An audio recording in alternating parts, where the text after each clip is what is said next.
মাথায় পাগড়ি, পরনে শেরওয়ানি, চারিপাশে বিয়ের আনন্দ, কিন্তু বর কোথায়? মাঝ রাস্তায় বরযাত্রীর গাড়ি থামিয়ে ধুলোবালিতে বসে বাইকের চাকা মেরামত করছেন স্বয়ং বর। বিয়ের পিঁড়িতে বসার আগেই বরের এমন কাণ্ড দেখে পথচারী থেকে আত্মীয় স্বজন সবাই হতবাক। বিয়ের আনন্দের মাঝে এমন অদ্ভুত এবং হাস্যকর ঘটনা সামাজিক যোগাযোগ মাধ্যমে বর্তমানে ভাইরাল। সুসজ্জিত গাড়ি আর শোভাযাত্রা নিয়ে বর যাচ্ছিলেন কনের বাড়ি, কিন্তু মাঝপথে হঠাৎ এক মেকানিকের সত্তা জেগে ওঠে বরের মনে। রাস্তার ধারে একটি বাইক পাংচার হয়ে পড়ে থাকতে দেখে নিজেকে আর সামলাতে পারেননি পেশায় মেকানিক ওই পাত্র। বিয়ের বিলাসিতা ভুলে তড়িঘড়ি করে নেমে পড়েন কাজে। পরনের দামি শেরওয়ানিটি নষ্ট হওয়ার ভয় নেই কোনো সংকোচ। বরযাত্রী যখন হাঁ করে তাকিয়ে, তখন তিনি দক্ষ হাতে সারিয়ে ফেললেন বাইকের চাকা।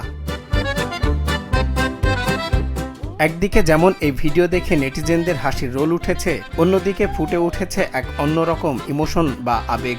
অনেকে বরের এই কাজের প্রতি নিষ্ঠা দেখে মুগ্ধ হয়েছেন, আবার একাংশ বলেন বিয়ে তো জীবনের বড় উৎসব, কিন্তু নিজের কাজের প্রতি দায়িত্ববোধ তার চেয়েও বড়।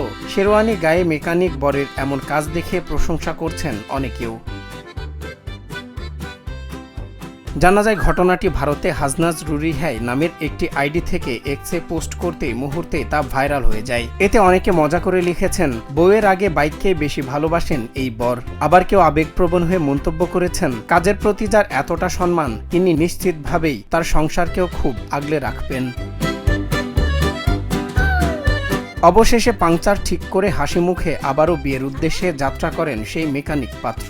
বরের পোশাকে মেকানিকের এই দায়িত্ববোধ কেবল হাসির খোরাকি যোগায়নি, বরং শিখিয়ে দিয়ে গেল কাজই আসল ধর্ম, আর নিষ্ঠা থাকলে যে কোনো কাজই হয়ে ওঠে সম্মানিত।